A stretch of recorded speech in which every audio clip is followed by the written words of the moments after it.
So మనం last వీడియోలో అయితే సింపుల్ స్ప్రింగ్ బూట్ అప్లికేషన్ తీసుకొని దాన్ని అయితే డాకరైజ్ చేస్తాం కదా. సో ఇది దీనికి మనం ఒక సింగిల్ కంటైనర్ మాత్రమే యూజ్ చేస్తాం యాప్ని రన్ చేయడానికి. సపోజ్ నువ్వు నీ యాప్లో పోస్ట్గ్రెస్ కానీ ఇలాంటి ఏదైనా డేటాబేసెస్ యూజ్ చేస్తున్నప్పుడు మనం మల్టిపుల్ కంటైనర్స్ అయితే రన్ చేయాలి. సో మనం డేటాబేస్ అనేది ఒక కంటైనర్లో రన్ చేయాలి, మన యాప్ని ఒక కంటైనర్లో రన్ చేయాలి. సో ఇలాంటప్పుడు మనము ఎలా చేస్తామనేది ఈ వీడియోలో అయితే చూద్దాం. సో దీనికోసం మనం లాస్ట్ వీడియోలో ఏదైతే స్ప్రింగ్ బూట్ అప్లికేషన్ అయితే తీసుకున్నామో సేమ్ అదే తీసుకున్నా. సో మనం పోస్ట్గ్రెస్ యూజ్ చేస్తున్నాం కాబట్టి పోస్ట్గ్రెస్కి సంబంధించిన డిపెండెన్సీ అయితే యాడ్ చేసుకోవాలి. ఇప్పుడు మనం ఏం చేస్తామంటే మనం ఒక క్లాస్ క్రియేట్ చేసి దాన్ని డేటాబేస్ టేబుల్ లాగా కన్వర్ట్ చేస్తాం. సో దీనికి మనం ఒక ORM అయితే యూజ్ చేయాలి. బేసికలీ మనకు జావాలో అయితే హైబర్నేట్ అనేసి ఉంటుంది. మనం సింపుల్గా వర్క్ చేయడానికి స్ప్రింగ్ JPA అని అయితే ఉంటుంది. సో దీన్ని అయితే యూజ్ చేద్దాం. ఇప్పుడు ఆ రెండు డిపెండెన్సీస్ని మనం ప్రాజెక్ట్లోకి అయితే యాడ్ చేసుకుందాం. సో దీనికోసం నువ్వేం చేయాలంటే గూగుల్లోకి అయితే వెళ్ళి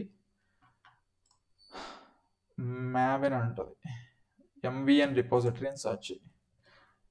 MVN రిపోజిటరీ అని సర్చ్ చేసావంటే ఇక్కడికైతే వెళ్ళి సో ఇక్కడ నువ్వు మనం పోస్ట్గ్రెస్ యూజ్ చేయాలి కాబట్టి పోస్ట్గ్రెస్ SQL అన్ని టైప్ చేసామంటే ఇక్కడ JDBC డ్రైవర్ అనేది పోస్ట్గ్రెస్ SQL JDBC డ్రైవర్ అనేది అయితే వస్తుంది. సో దీన్ని మనం కాపీ చేసుకోవాలి. సో లేటెస్ట్ వర్షన్ ఏదైనా యూజ్ చేయొచ్చు. సో నేను దీన్ని అయితే కాపీ చేసుకుంటున్నా. సో దీన్ని కాపీ చేసుకొని మనం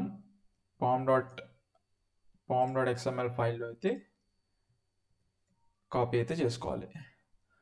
సో నెక్స్ట్ వచ్చేసి మనం అలాగే మనకు ఇంకో డిపెండెన్సీ కూడా కావాలి. దానికి వచ్చేసి స్ప్రింగ్ JPA అని టైప్ చేసామంటే ఇక్కడ మనకు spring boot starter data JPA అని అయితే వస్తుంది. సో దీని మీద అయితే క్లిక్ చేసి ఏదో ఒక వర్షన్ ఇక్కడ ఎక్కువ యూసేజ్ ఏది ఉంటే అదైతే డౌన్లోడ్ చేయాలి. అదైతే మనం ఇక్కడ ఎక్కువ యూజర్స్ ఏది ఉంటే అదైతే యూజ్ చేస్తాం. సో నేను ఇదైతే యూజ్ చేస్తున్నా. సో ఈ డిపెండెన్సీస్ కూడా కాపీ చేసుకున్న తర్వాత తీసుకుపోయి ఇక్కడ పేస్ట్ చేస్తాం. సో ఇప్పుడైతే మనం ఈ రెండు డిపెండెన్సీస్ని యాడ్ చేసుకున్నాం కదా. సో ఇప్పుడు ఏం చేస్తామంటే pom.xml ఫైల్ని అయితే క్లోజ్ చేసి ఇక్కడ మనం డేటాబేస్ కాన్ఫిగరేషన్ అయితే చేయాలి. సో ఇప్పుడు డేటాబేస్ కాన్ఫిగరేషన్ అయితే చేద్దాం. సో దీనికోసం ఏం చేస్తామంటే నువ్వు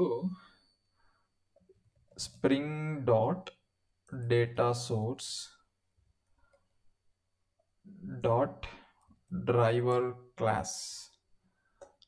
క్లాస్ నేమ్ అనేసి ఇక్కడ org.postgresql.driver, ఎందుకంటే మనం పోస్ట్గ్రెస్ యూజ్ చేస్తున్నాం కాబట్టి ఇక్కడ అదైతే యూజ్ చేయాలి మనం డ్రైవర్. నెక్స్ట్ వచ్చేసి మనం URLని సెట్ చేయాలి.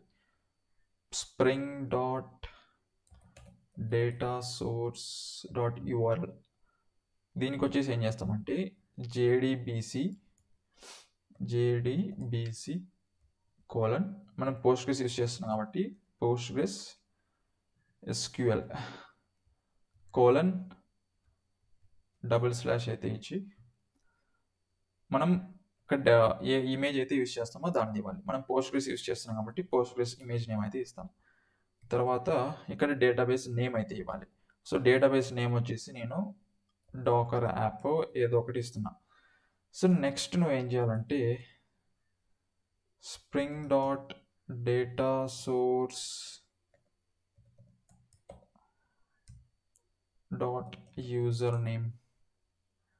యూజర్ నేమ్ అయితే పోస్ట్గ్రెస్ అయితే ఇస్తున్నా. నెక్స్ట్ వచ్చేసి spring.datasource ఇవన్నీ నువ్వు పోస్ట్గ్రెస్ డౌన్లోడ్ చేసేటప్పుడు అయితే నీకు ఇవన్నీ అయితే సెటప్ చేసుకుంటావు. సో నువ్వు ఆ పోస్ట్గ్రెస్ డౌన్లోడ్ చేసినప్పుడు ఏదైతే యూజ్ చేస్తావో అదైతే ఇక్కడ యూజ్ చేయాలి. మనం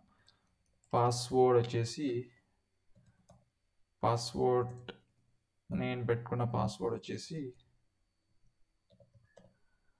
this is secret password, and then spring.jpa.hibernate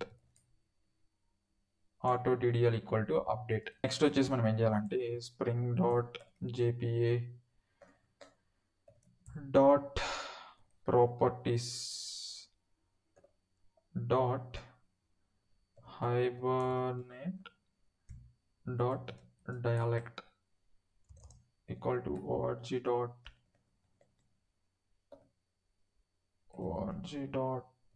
hiber org dot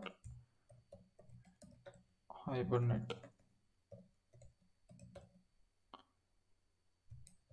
dialect dot post.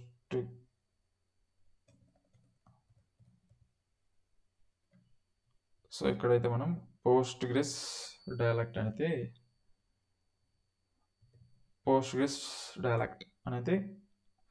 ఈ ప్రాపర్టీస్ అయితే మనం అయితే సెట్ చేసుకోవాలి. So I think database configuration అయితే మొత్తం అయితే చేసాం. నెక్స్ట్ మనం ఏం చేయాలంటే మనం డేటాబేస్లో డేటాను స్టోర్ అయితే చేయాలి కదా మనం. దీనికోసం నేను ఒక జస్ట్ సింపుల్ స్టూడెంట్ క్లాస్ అయితే క్రియేట్ చేస్తున్నా. సో ఇక్కడ జావాలోకి మెయిన్ సోర్స్ ఫోల్డర్లో మెయిన్ ఫోల్డర్ లోపల జావాలో నేను ఒక కొత్త ఫైల్ అయితే క్రియేట్ చేస్తున్నా. దీనికి స్టూడెంట్ డాట్ జావా అని అయితే నేమ్ ఇచ్చిన. ఓకే, ఇప్పుడు ఏం చేయాలంటే మనకు ఇక్కడ మనం క్లాస్ని మనం డేటాబేస్లో టేబుల్కి మ్యాప్ చేస్తాం. దాన్నే ORM అంటారు. దీనికోసం నేను ఒక 3 వేరియబుల్స్ అయితే తీసుకుంటా. ప్రైవేట్ ఇంట్ ఐడి అనేసి ఒకటి, నెక్స్ట్ వచ్చేసి ప్రైవేట్ స్ట్రింగ్ యూజర్ నేమ్ ఒకటి, అండ్ ప్రైవేట్ ఇంట్ ఏజ్. సో దీని తర్వాత ఏం చేయాలంటే మనం దీనికి గెటర్స్ అండ్ సెటర్స్ ఉంటాయి. ఒకవేళ జావా స్ప్రింగ్ బూట్ నేర్చుకున్నట్టే గెటర్స్ అండ్ సెటర్స్ ఇవన్నీ ఉంటాయి. సో ఇక్కడ నువ్వు రైట్ క్లిక్ ఇచ్చావంటే ఇవన్నీ నువ్వు మాన్యువల్గా అయితే లైక్ కోడ్ అయితే రాయవు. ఇక్కడ రైట్ క్లిక్ ఇచ్చావంటే జనరేట్ ఎవ్రీథింగ్ అని చెప్తే ఇవన్నీ వచ్చేస్తాయి మనకి ఇక్కడ. సో ఇవన్నీ మనకు అవసరం లేదు. To string let it be there. So ఇవి కూడా మనకు అవసరం లేదు, ఇవన్నీ కూడా తీసేద్దాం. మనకు కావాల్సింది వచ్చేసి ఇవి మాత్రమే. Get ID, set ID, get name, set user name, get age, set age, ఇవి మాత్రమే కావాలి మనకు. సో ఇది వచ్చేసి constructor. So default and parameterised constructors అయితే 2 అయితే తీసుకున్నాం ఇక్కడ. Okay, so this we don't need. మనం దీన్ని ఒక ఎంటిటీ, అంటే మనం ఒక టేబుల్ క్రియేట్ చేస్తున్నాం కాబట్టి దిస్ ఈజ్ అన్ ఎంటిటీ అని మెన్షన్ చేయాలి. ఓకే, నెక్స్ట్ వచ్చేసి ప్రతి టేబుల్కి ఒక ప్రైమరీ కీ అయితే ఉండాలి కాబట్టి ఐడి అని అయితే మెన్షన్ చేస్తాం. Next, so there is an error. Okay, what is this error? Okay, so మనం ఇప్పుడు ఏం చేస్తామంటే నెక్స్ట్ వచ్చేసి జనరేటెడ్ వాల్యూ, దీన్ని మనం ఈ యూనిక్ ఐడిని ఆటో జనరేట్ అయితే చేస్తాం. సో దీనికి generated value strategy equal to generated type dot identity. Okay, so ఇది మనకు అవసరం లేదు, రిమూవ్ చేసేద్దాం. So I think we are done with this student class. So student క్లాస్లో ఇదైతే చేయాలి. నెక్స్ట్ వచ్చేసి మనం ఏం చేయాలంటే మనం ఒక రిపోజిటరీ, స్ప్రింగ్ JPA రిపోజిటరీ అయితే తీసుకున్నాం. సో దీనికోసం నేను ఇంకో ఫైల్ అయితే క్రియేట్ చేస్తున్నా. దీనికి నేను స్టూడెంట్ రిపోజిటరీ అని అయితే నేమ్ చేస్తున్నా డాట్ జావా. సో దీంతో మనం ఏం చేస్తామంటే దీన్ని క్లాస్ అయితే కాదు, సో ఇంటర్ఫేస్, సో ఇదైతే ఇంటర్ఫేస్, సారీ. సో ఇది దేన్ని ఎక్స్టెండ్ చేసుకుంటుంది అంటే ఎక్స్టెండ్స్ స్ప్రింగ్ JPA రిపోజిటరీని అయితే ఎక్స్టెండ్ చేసుకుంటుంది ఇది. So extends JPA repository. So మనకు వచ్చేసి student and then integer ID. Okay, so this is what we need in the repository code. మనకు ఇప్పుడు ఏం చేయాలంటే కంట్రోలర్ లేక అయితే వెళ్ళి ఇప్పుడు మనం ఈ స్టూడెంట్ కంట్రోలర్లోకి వెళ్ళి ఇక్కడ దీన్ని నేను గెట్ ఆల్ స్టూడెంట్స్ లాగా చేంజ్ చేయాలనుకుంటున్నాను. Get students. ఇప్పుడు ఎప్పుడైతే మనం మీరౌట్కి వెళ్తామో మనకు ఆల్రెడీ ఉన్న డేటా మొత్తం ఇక్కడైతే డిస్ప్లే అవుతుంది. సో ఇక్కడ నేను ఇప్పుడు లిస్ట్ ఆఫ్ స్టూడెంట్స్ రిటర్న్ చేయాలనుకుంటున్నా.